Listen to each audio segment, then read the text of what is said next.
የኢትዮ ኤርትራ ጉዳይ አሁን እየለየለት ይመስላል። ጠቅላይ ሚኒስትሩ በትናንትናው ዕለት ለኦቢኤን በሰጡት ኢንተርቪው ኤርትራ የኢትዮጵያ ብቻ ሳትሆን በኤርትራ የምትገኘው ባረንቱን በመጥቀስ ኤርትራ የኦሮሚያ ነች የሚል ንግግራቸው በኤርትራ ከባድ ቁጣ አስነስቷል። ባለፉት ቀናት ጀነራል ባጫ ደበሌ አስመራ መንግስት አይኖራትም ሲሉ ያስጠነቀቁበት ንግግር ተጨምሮበት ኢሳያስ ያልተጠበቀ አነጋጋሪ ምላሽ ሰጥተውበታል። በጦር ግንባር ደግሞ መከላከያ ግዙፍ ጦር መሳሪያዎችን ወደ ድንበር እያስጠጋ መሆኑ ሰምቷል። መከላከያን የተቀላቀሉት የቀድሞ የህወሓት ተዋጊዎች ጉዳይ ደግሞ ሌላኛው መነጋገሪያ የፈጠረ ክስተት ሆኗል። ቻናሉን ሰብስክራይብ በማድረግ እይታዎትን ይጀምሩ። ቪዲዮን ላይክ ማድረግ ቀዳሚ እርምጃ ይሁን። መልካም ቆይታም። የአፍሪካ ቀንድ እጅግ አደገኛ በሆነ አፋፍ ላይ ይገኛል። ከቀይ ባህር ወደቦች እስከ አማራ ክልል ድረስ ትልቅ ድንጋጤና ንዝረት በፈጠረው በዚህ አዲስ ውጥረት ማዕበል ጠቅላይ ሚኒስትር አብይ አህመድ በቅርቡ ታሪክ ውስጥም ታይቶ ማይታወቅ እጅግ ቁጣ ጫሪ የሆነ ንግግር ይፋ አድርገዋል። በተመሳሳይ ሁኔታ ደግሞ መከላከያ በሰሜን ወሎ ዞን በሚገኘው ራያ ቆቦ የውጊያ መስመር ላይ ሰራዊቱን ከባድ መድፎችና የአየር መከላከያ ስርዓቶችን ጨምሮ ቢኤም ሮኬት ማስወንጨፊያዎችን በስፋት እያሰፈረ ነው ተብሏል።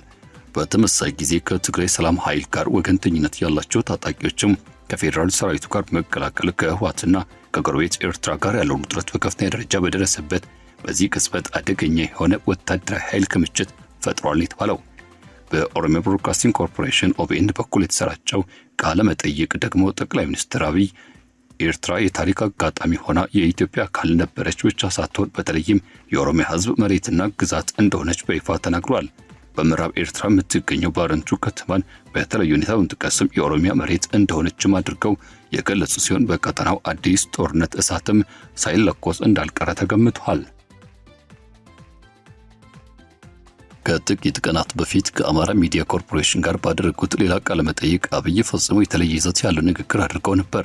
በዚያኛው ንግግራቸው በኦሮሚያና በአማራ ህዝቦች መካከል ያለውን ታሪካዊና ጥልቅ ግንኙነት ያደነቁ ሲሆን በተለየ ሁኔታ ደግሞ የአማራ ህዝብ በትግራይ ላይ ያለውን ምሬትና ቅሬታ የሚያቀጣጥል የሚመስል አስተያየት ሰጥቷል የተባለው ይህ ተቃራኒ አቋም በሀገሪቱ ከፍተኛ የውስጥ ስጋት ውስጥ በምትገኝበት ወቅት ላይ የተለያዩ አድማጮችን ለማስደሰትና እንዲሁም ደግሞ ይህኑ ፍላጎት ለማሟላት ታስቦ የተዘጋጀ ነው ተብሏል። ተንታኞች እንደሚመለከቱትና እንደሚጠቁሙት ጠቅላይ ሚኒስትሩ የሚናገሩበት ህዝባዊ ሁኔታ ታሪካዊ ገጠመኞችን በተደጋጋሚ አንስተዋል። የኦቢኤን ቃለ መጠይቅ የኦሮሞ ነጻነት ሰራዊት በኦሮሚያ የተለያዩ አካባቢዎች የፌዴራል መንግስቱን ስልጣን የሚፈታተንበት በዚህ ወቅት ላይ የኦሮሞ ብሔርተኝነት ስሜት ለማነሳሳት የታለመ ይመስላል ይላሉ ብዙዎች ትዝብታቸውን ሲገልጹ። በሌላ በኩል ደግሞ በአንጻሩ የአማራ ሚዲያ ቃለ መጠይቅ ለ4 ዓመታት ያህል በአማራ ክልል የሚደረገው የፋኖ አመጽ ጋር ተያይዞ የተፈጠሩትን ጥልቅ ቁስሎችና ምሬቶች ለመሸፈን ተደርጓል የተባለውን ጥረትም አያይዘው ጠቁመዋል። በመሬት ላይ ያለው ወታደራዊ ሁኔታ ሲታይ የፖለቲካ ንግግሩ በተጨባጭ ከባድ መሳሪያዎች የተደገፈ ይገኛል። የመረጃ ምንጮች እንደሚያረጋግጡት መከላከያ ከደቡብ ወሎና ከሰሜን ወሎ ተጨማሪ ሰራዊትና ተዋጊ ክፍሎችን ወደ ራያ ቆቦ ወረዳ ከተማና በዚህ አካባቢ የሚገኙ ከፍተኛ ሁኔታ እያስገባ ነው ተብሏል። በጌታቸው ረዳ የትግራይ የሰላም ኃይል ጋር የተሰለፉ ኃይሎችም በራያ ቆቦ ወረዳ ልዩ ስሙ አዩብ በሚባለው የጮቢ ግንባር ከሀገር መከላከያ ሰራዊት ክፍሎች ጋር ተቀላቅለዋል። አዲስ የተሰማሩት የሰራዊቱ ክፍሎችም በራያ ቆቦ ከተማ አቅራቢያ የኢንዱስትሪ መንደር አካባቢና ከከተማ በስተደቡብ የሚገኘውን አራዱ ጨምሮ አዳዲስ ወታደራዊ ካምፖችን አቋቁመዋል። ከፍተኛ የጦር መሳሪያዎች፣ የአየር መከላከያ ስርዓቶች፣ ከባድ መድፎችና የቢኤም ሮኬት ማስወንጨፊያዎች በአባርጎና በጮቢ በር ከዚህ ባሻገር በአዩብና በዋናው ላስታ መንገድ ላይ ተቀባብለው ይገኛሉ ተብሏል። የራያ ቆቦ መስመር ላለፉት በርካታ ዓመታትም የውዝግብና የጦርነት ማዕከል ሆኖ የቆየ ሲሆን በአማራና በትግራይ ክልሎች መካከል ያለው የባለቤትነት ጥያቄ ያለበት ይህ ስፍራ በትግራይ ጦርነት ወቅትም ከባድ ውጊያ አስተናግዶ የነበረ ሲሆን ከዚያ ጊዜ ወዲህ ወታደራዊ ይዘቱ እንዳለ ቀጥሏል። ከዶክተር ደብረጽዮን ገብረ ሚካኤል የህወሓት ቡድን ጋር ለተፋጠጠው የፌዴራል መንግስት ታማኝ እንደሆነ የሚታሰበው የትግራይ ሰላም ኃይል አባላትም ወደ አካባቢው መግባት በመቻላቸው አዲስ ወታደራዊ አሰላለፍና ለውጥን ያሳያል። ቀደም ሲል አንድ የነበረው የትግራይ ወታደራዊ መዋቅር አሁን ላይ ተከፋፈለ ሲሆን አዲስ አበባ አስተዳደር ደግሞ ይህን ክፍተት በጥንቃቄ ለራሱ ወታደራዊ ጥቅም እያዋለው ይገኛሉ ይላሉ ብዙዎች። የአካባቢው ነዋሪዎች እንደሚናገሩት ከሆነ የከበዱ ወታደራዊ ተሽከርካሪዎች ድምጽ ያለ ማቋረጥ ይሰማል። አዳዲስ የመከላከያ ምሽጎችም እየተገነቡ ነው። የአየር መከላከያ መሳሪያዎችን በስፋት መሰማራታቸውን የሚያመላክቱ ከህወሓት ታጣቂዎች ጋር የሚደረግ የምድር ውጊያ ብቻ ሳይሆን ከኤርትራ ድንበር በኩል ሊሰነዘር የሚችልን የአየር ወይም ደግሞ የሚሳኤል ጥቃት ለመመከት የተደረገ ዝግጁ እንደሆነም ይነገራል። ኢትዮጵያ ወታደራዊና ፖለቲካዊ ኃይሏን ወደ ውጭ ሀገራት ለማሳየትና ለመዘርጋት ያላት ተፈጥሯዊና ስትራቴጂካዊ ብቃት በገዛ ድንበሯ ውስጥ እያካሄደች በሚገኙት በርካታ የውስጥ ስጋቶች ምክንያት በከፍተኛ ሁኔታ ጥያቄ ምልክት ውስጥ ገብቷል ይላሉ። በአማራ ክልል ውስጥ የሚንቀሳቀሰው የፋኖ ህዝባዊ እንቅስቃሴ ለተከታታይ 3 ዓመታት ያህል የከተማና የሽምቅ ውጊያ ስልትን በርካታ ዋጋ አስከፍሏል። ይህ ውጊያ በሁለቱ ወገኖች በኩል እጅግ ከፍተኛ የሆነ የሰው ህይወት መስዋዕትነት አስከትሏል። የክልሉ ምጣኔ ሀብትና ማህበራዊ አገልግሎት መዋቅር ሙሉ በሙሉ በሚባል ደረጃ ወድሟል። በሌላ በኩል ደግሞ በኦሮሚያ ክልል ውስጥ የሚንቀሳቀሰው የኦሮሞ ነጻነት ሰራዊት የሚያካሂዳቸው ድንገተኛና እንዲሁም ደግሞ ያልታሰቡ የድብደባ የመሸሽ ሽምቅ ውጊያ ስልቶችም በርካታ ውድመትና ስጋት እንዲፈጠር አድርጓል። ወዲህ ስንመለስ በትግራይ ክልል ደግሞ ከፕሪቶሪያ ሰላም ስምምነት በኋላ የተፈጠረው የፖለቲካ ምህዳር በከፍተኛ ሁኔታ ተበታትነው እርስ በርሳቸው የሚያፎካክሩ የተለያዩ ታጣቂ ቡድኖች ተከፋፍሏል። በዚህ መሰረትም ደብረጽዮን ገብረ ሚካኤል የሚመራው የህወሓት ከፍተኛ የሆነ ተጠባባቂ ወታደራዊ አቅምና የጦር መሳሪያ ይዞ ሲቀጥሉ፣ ሌላ በኩል ደግሞ የትግራይ ሰላም ኃይል ከፌዴራል መንግስት ወታደራዊ ኃይሎች ጋር በጥብቅ ቅንጅትና ትብብር በመስራት ላይ ይገኛል። የዚህ ሁሉ ውስብስብ የፖለቲካና ወታደራዊ ምስቅልቅል ውጤት ደግሞ በወረቀት ላይ እጅግ ግዙፍና ሰፊ መስሎ የሚታይ ነው። ነገር ግን በተጨባጭ በመሬት ላይ ባለው እውነታ መዋቅሩ ክፉኛ የተወጠረ ወታደራዊ ኃይል መፈጠሩን ያመለክታል። በሶስቱ ዋና ዋና ግዙፍ የአገሪቱ ክፍሎች የሚንቀሳቀሱት በመቶ ሺዎች የሚቆጠሩ የሽምቅ ተዋጊዎች ስብስብ ማንኛውም አይነት የውጭ ሀገር ወታደራዊ ዘመቻን ለማቀድ ለሚነሳ ወታደራዊ እቅድ አውጪ ከባድ ተልዕኮ ይፈጥራል።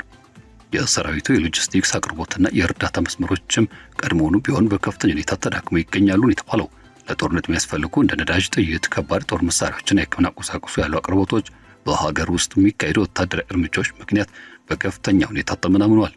በተጨማሪም በተለያዩ ጦር ግንባሮች መካከል ያለው እረፍትና የሚደረገው ተደጋጋሚ የዝውውር ሂደት ወታደሩን አዳክሞታል ይላሉ።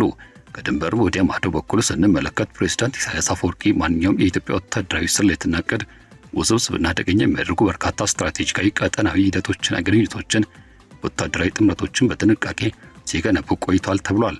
በታላቅ የኢትዮጵያ ህዳሴ ግድብና በቀይ ባህር ቀጠና ላይ ባላቸው የጋራ ስጋቶች ምክንያት ከግብጽ ጋር የተፈጠረው ስትራቴጂካዊ ወገንተኝነት እንዲሁም በሱዳን ውስጥ ካሉ የተለያዩ ኃይሎች ጋር ጥብቅ የተባለው ግንኙነት በኢትዮጵያ ላይ ሰፊና ግዙፍ የሆነ የጋራ ጸረ ኢትዮጵያ ቅንጅትና ጥምረት የመፍጠር ከፍተኛ እድልና አቅም አለው ነው የሚሉት ምንጮች። በቅርብ ጊዜያት የወጡ ዘገባዎች እንደሚጠቁሙት የኤርትራ ሰራዊት የሚያደርጋቸው ወታደራዊ እንቅስቃሴዎችና በኢትዮጵያ ውስጥ ለሚንቀሳቀሱ የተወሰኑ የታጠቁ ቡድኖች የሚደረጉ የኋላ ደጀን ድጋፎች የሁለቱን ሀገራት የፖለቲካ ትኩሳት ይበልጥ እንዲያጋግልና እንዲንር አድርገውታል። እርስ በርስ የሚሰነዘሩ ትንኮሳዎች፣ የወረራና የውክልና ጦርነት ክሶች የሁለቱ ሀገራት የዕለት ተዕለት የመገናኛ ብዙሃን ወሬዎች ሆነዋል። ጀነራል ባጫ ደበሌን ጨምሮ በርካታ የኢትዮጵያ ወታደራዊ አዛዦች በኤርትራ ላይ ያተኮሩ ከባድ የሆኑ ማስጠንቀቂያዎችን በይፋ ሲሰነዝሩ ቆይተዋል። እነዚህ ከባድ መግለጫዎች መንግስት የሚደገፉ መገናኛ ብዙሃን በሰፊው ተስተጋብተዋል። የኤርትራን ወይም ደግሞ የቀይ ባህር ወደብ በኃይል ለመያዝ የሚደረግ ማንኛውም አይነት ወታደራዊ ሙከራ በአሁኑ ወቅት ላይ በአማራ፣ በኦሮሚያና በትግራይ ግንባሮች ተሰማርተው የሚገኙትን ከፍተኛ ቁጥር ያላቸው ወታደራዊ ኃይሎችን ወደዚያ እንዲዛወር ያደርጋል። ይህም የሰራዊት ስብስብ ዝውውሩ ደግሞ ወዲያውኑ በሀገር ውስጥ ከፍተኛ የተባለ ስጋት ሊፈጥር ይችላል።